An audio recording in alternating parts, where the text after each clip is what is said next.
Hey guys, welcome back to the Shipyard. If you're new here, we're the Jameses, a family of 3 living full-time on board our ALUMINIUM performance catamaran. This week, we're diving into one of the messiest but most satisfying jobs in boat maintenance, antifouling. But this time, we're not just slapping on the same old black. We're switching it up with a brand new color scheme. So stick around to see Emma's bold new look. And that's not all. We finally get a clue about something we've been dying to know about for years. How much our sailboat actually weighs. So grab a coffee or a paint roller and let's get into it. Hi, we're the James family. Are you sick of your day-to-day life? Ever thought about doing something different? Well, we did just that. We bought an unfinished aluminium catamaran and we're fixing her up as we sail around the world. Come along for the journey and click subscribe. Daddy? Mommy? Charlie? James.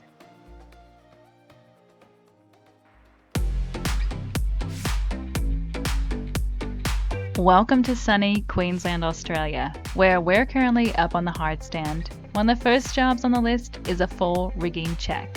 Not long ago, our forestay suddenly went slack during a sail up the coast, forcing us into an unexpected emergency stop at the nearest island. Now, with the boat safely out of the water, it's the perfect opportunity to head up the mast, lift the furler, and give the wire a proper inspection, without the risk of losing pins or parts to the deep blue. Thankfully, the wire under the furler is in great shape. If you're interested to know what this looks like, you can check out our hybrid rigging video, episode 100, and we'll also link it in the top right-hand corner. With the rigging now given a clean bill of health, it's time to move on to one of the jobs we've been looking forward to. Changing her color scheme under the waterline. Alright guys, today we're going to get started on the process of prepping the hulls for antifoul. So we're getting started on wet sanding. So wet sanding, it just brings all the nasties down and off the hull in the water, where dry sanding, it will go into the air and it's just nasty for you, it's nasty for the boatyard, and it just goes everywhere. Wet sanding helps with the adhesion of the new antifoul paint onto the old antifoul paint. It also takes away the slime, the grass, any barnacles that are left on. So we're just going to be going over the hulls, nice even strokes, wetting often. Because we are an aluminium catamaran, there's a few things to look out for while we're sanding. The weld seams are one of them. We're going to be looking at through hole fittings and how they're doing. So today it's drizzling a little bit, but it's actually a really good day to wet sand.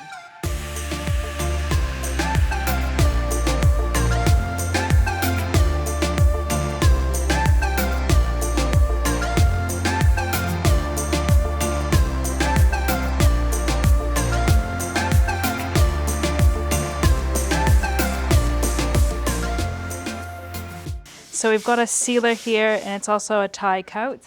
While we've been wet sanding the hull, we've been taking note of anywhere where it's brought back to bare alloy. And we're also going to be painting inside the daggerboard casing, so all up in there. This one's a really important step, especially for an aluminium boat. We're doing an ablative antifoul, which can get water through it. This is going to act as a barrier between the aluminium and the salt water, basically. So we're avoiding corrosion issues, potentially corrosion issues, and also it's going to help the antifoul adhere to the hull quite nicely.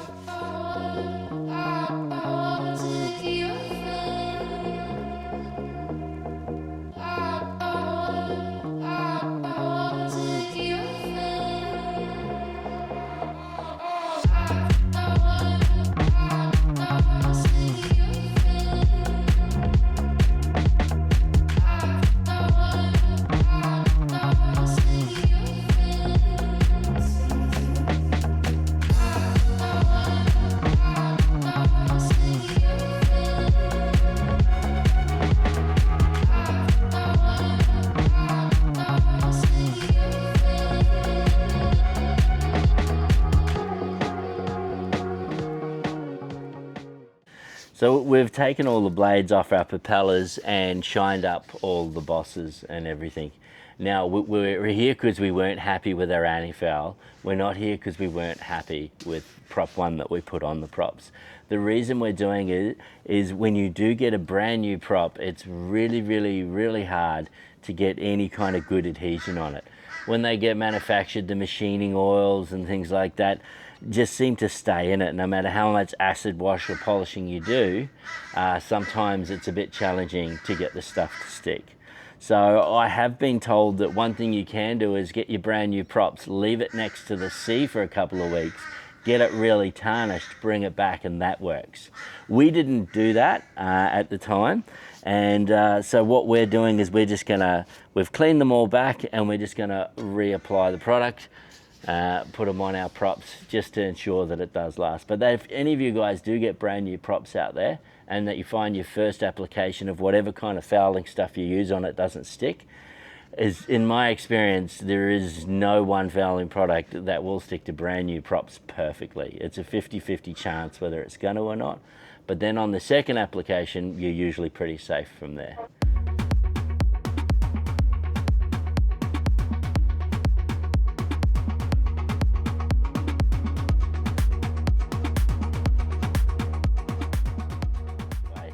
If you do get any of the wipes that go with it, they seem to leave a residue on there. So I always get a fresh, clean rag in between, put the wipe on, fresh, clean rag, wipe it off, and then apply whatever you're going to use from there.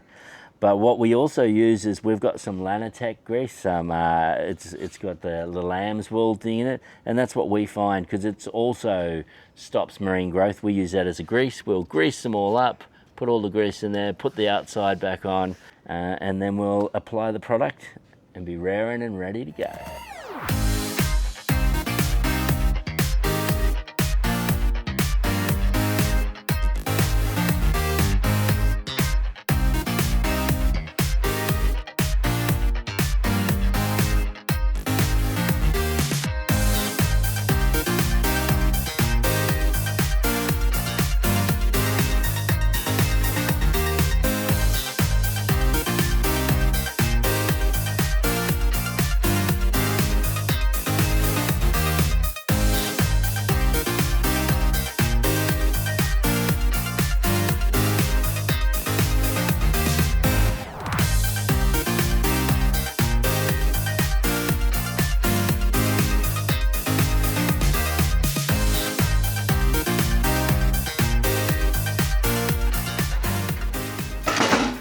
So the paint has arrived.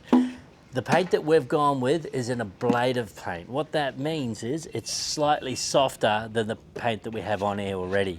The paint that we have on here is a hard pack, and what we found with the hard pack is when we got grass or barnacles or anything like that, it was a little bit harder to scrub. And because we get slipped fairly regularly, we can keep reapplying this. The way this works is kind of like a bar of soap. Every time that you use it, you'll be using a bit of the outer layer, but there's still some left and some left as you go. Once you've used your bar of soap up, that's when you get hauled out and you repaint it. Now, we've also, because we're an aluminium boat, there is only certain antifouls that we can use. If we use ones that are heavy in copper and things like that, it reacts with the aluminium and they're not friends. The only way that we could do that is if we had a very thick barrier coat and also painted a bootstrap around the top here. And the reason we'd need to paint a bootstrap is because the copper will bleed over the top and react with the aluminium there.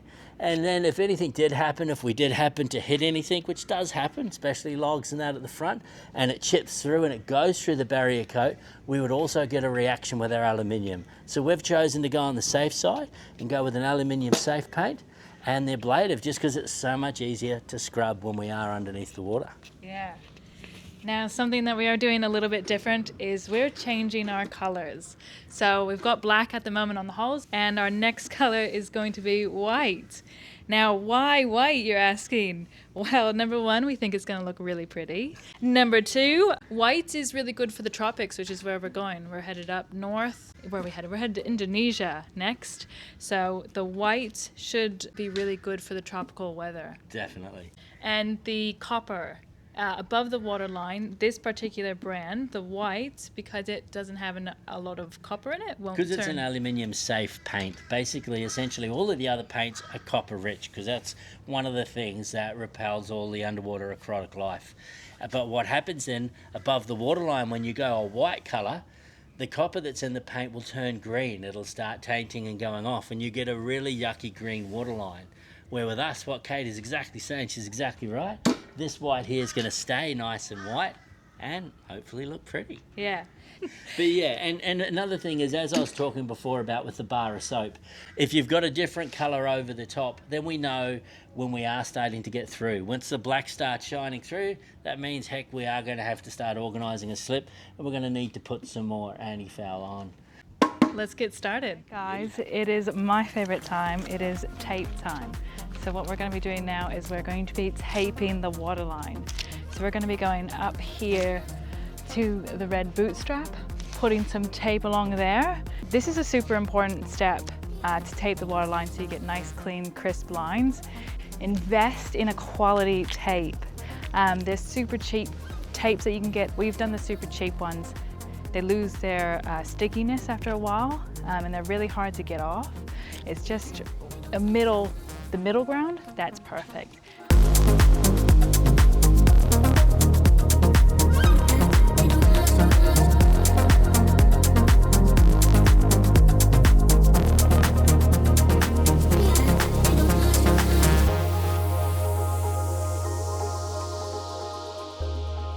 One of the things you want to look at is application time. How big is your boat? How much paint do you need? How many layers are you going to do? And then what you want to look at is drying times in between the layers. So generally speaking, the different paints, some paints are fine to be on the hard for a long time. Other ones you want to do not too long before you splash. Also, some are pretty good that you can put them on and splash the same day. The one that we're about to apply, when we looked at it, we couldn't splash for 12 hours, and we're in hot climate. If you're in a colder climate, it's even longer. So you have to anti-foul and have everything done the day before you're going in the water in order for the drying times to be okay there. And then also in between, the drying times are usually a lot shorter. For us, for this anti-foul, we're really, really lucky. We've phoned a friend. We've got Pete. He's come all the way from America to give us a hand anti-fouling.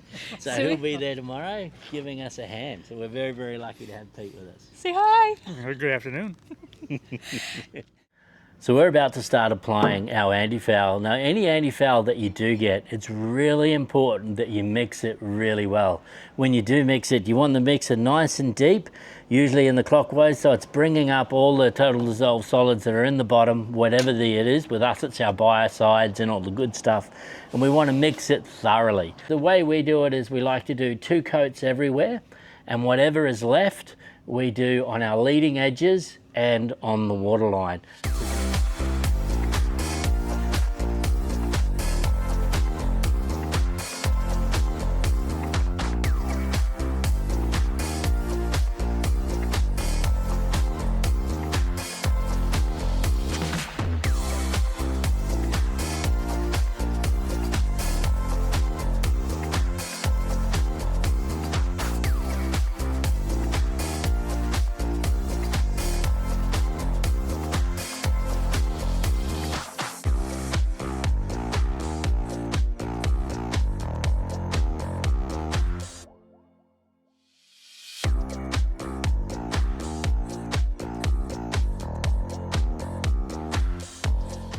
All painted, and now is my favorite time. Now's we're going to be pulling off the tape. So she's still a bit wet.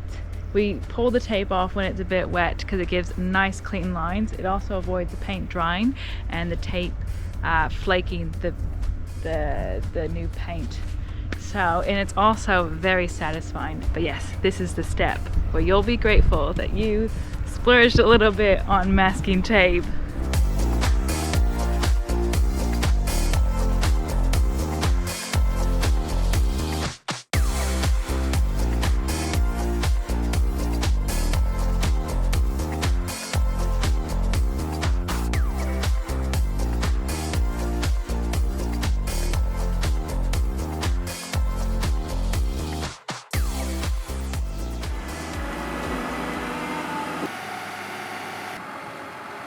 Alright, good morning guys.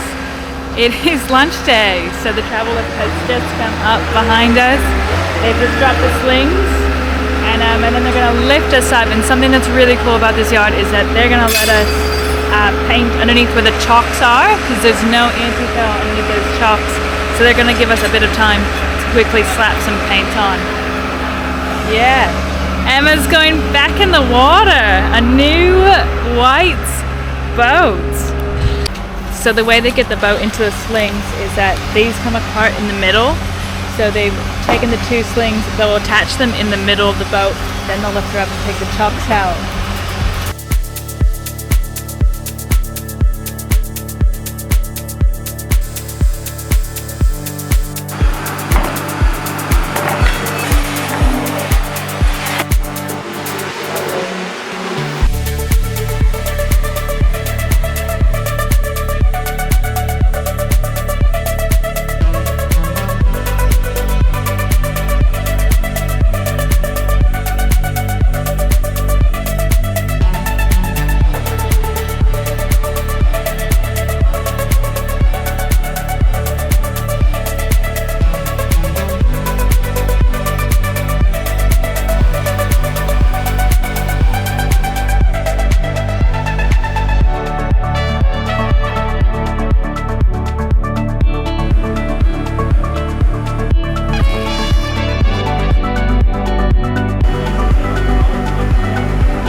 The boat got back in the water.